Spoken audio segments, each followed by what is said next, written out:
So I guess in my 1 week of absence with COVID from the Snapshot world or Minecraft, I've missed out on a bombshell feature, which Twitch chat has graciously informed me of. And I'm going to talk about it today, as well as the 25W03A changes, which can be neatly summarized in the form of tic-tac-toe. But welcome back to a new Snapshot 25W03A. I guess I'll spend the next 30 seconds talking about this feature, and then we'll go straight to all of the speed bridging that I was doing. Right, so there are new command block type blocks in the latest Snapshot test block and test instance blocks. Let me grab both of them. This is the test block, and this is the test instance block. So I have two new blocks for modding purposes, and this one has multiple block states. So we have start, log, fail, and accept. Each one has a different look as well. The log function, it's not logarithm, has an eye on it and it looks like blue ice. And what it does is it logs a message to your log. So if you click done and if you power it, you'll find that message in the log. So this is purely a debug type block as well as many of the other ones here. The fail mode is a white X on a red block and the accept is a check mark that is green. Now these blocks allow you to unit test certain features that you've written outside the game and within the game with varying levels of specificity. But rest assured, this is a huge feature that is very useful that's finally in Java Edition, and it will allow mod makers to run specific tests with in-game visual cues. That was 1 minute, not 30 seconds, I'm sorry. Okay, comment section, it's your move. Okay, let me explain what I've been doing here. This is clearly a lot of bridges that I was building. So Snapshot 2502A came with a change to player movements, and I was asked by chat to try some speed bridging. So I did that, and I'm gonna try that again right now and see exactly how well I can accommodate myself to the new changes. So let's try this. Okay, we'll try that again. Now do pay some close attention to the timing of my shifting and how well that aligns with the next block I'm about to place. Let's try that again. Okay, already. Now it's not because I've been playing blocks.io. Something has changed. All right. Something clearly has changed with the timing of bridging or something related to it. Let's do that one more time and I can give you one clue.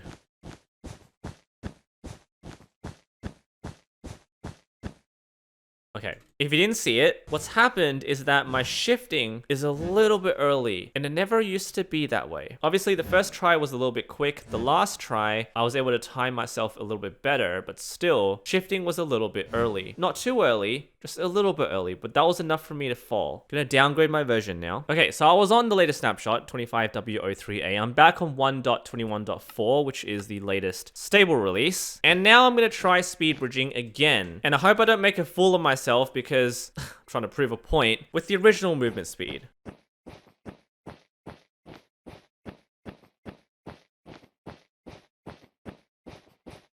All right, already feeling pretty good about this. My timing is quite spot on.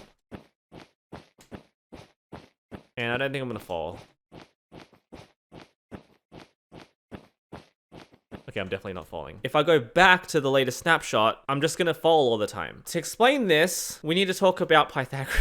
No, I'm not going to talk about Pythagoras. Traveling on one vertical side or one horizontal side, whatever axis you take, is a shorter distance than the hypotenuse. So on a unit measurement of 1, the hypotenuse equates to square root of 2, or 1.41. The problem with a lot of movements in game, not just Minecraft, but especially common in pixel-related calculations, is that if you're moving up and then moving right, if you hold both keys at the same time, this movement, this diagonal movement, generally is not very accurate. You're not supposed to be doubling the motion, you need to nerf the diagonal motion. So recently there was a bug report for MC271065. This was marked as fixed for 25W02A. This was posted last year, titled Diagonal Movement is not normalized when crouching or using certain items. Now, we're not talking about diagonal movement in general, we're talking about when the player is inputting two movement keys at the same time. Because as I was mistakenly doing for a lot of the stream, I was doing backwards bridging, so diagonal bridging, which is not really that affected at all by this change. Because this is not holding two keys, you're holding one key, which is the backwards key. This, which is straight bridging, I'm holding 2. So this is not diagonal, but this is the one that's affected. The description of this bug talks about crouching, drawing back a bow using an item, which allows the player to move faster if they hold down 2 keys, moving diagonally. And they talk about how it's 40% faster, because I guess the value they're talking about is 1.41. And now this has been resolved. So there is now a petition here that's posted on the bug list, and I'm going to talk about this petition. It's got nearly 7,000 votes. All of that aside, we're going to do some tests. Actually, I've done all 3 tests already. I will not do all of them on this video. I'm not going to bore you. However, in doing so, I ran some tests, got some numbers. I'm going to explain to you the changes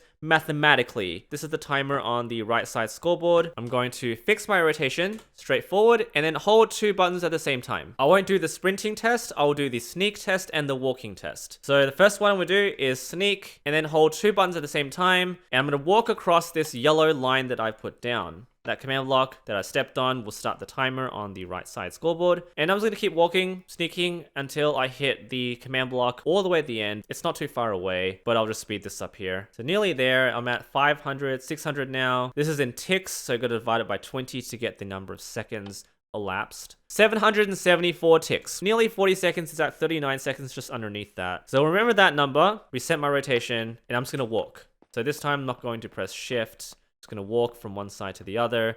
So 774 for sneaking, about 39 seconds. And for walking, it'll be a lot faster, obviously. And we get to 323 ticks, which is about 16 seconds. All right, let's upgrade again. All right, back on the latest snapshot, you can see I've got my test blocks again. We're going to run the same test as we did. No sneaking this time. Going to walk all the way to the end. And you'll notice something has changed. As we reach the end, it will be longer, but by only 5 ticks, which is 1/4 of a second. So that's not that much. If I make this distance 1/5 of what it is right now, you're only going to take 1 tick longer, which is 1/20th of a second. Let's reset. However, the bombshell is when you sneak. I guess this wasn't the point of the change after all. It affects movement when you eat, when you use an item like a bow, crossbow, use a potion, where players would ordinarily diagonally strafe. I'm already at 600 ticks. I'm nowhere close to the end. And the time was 774. We've just passed that. We're not even close to the end. And this is how much slower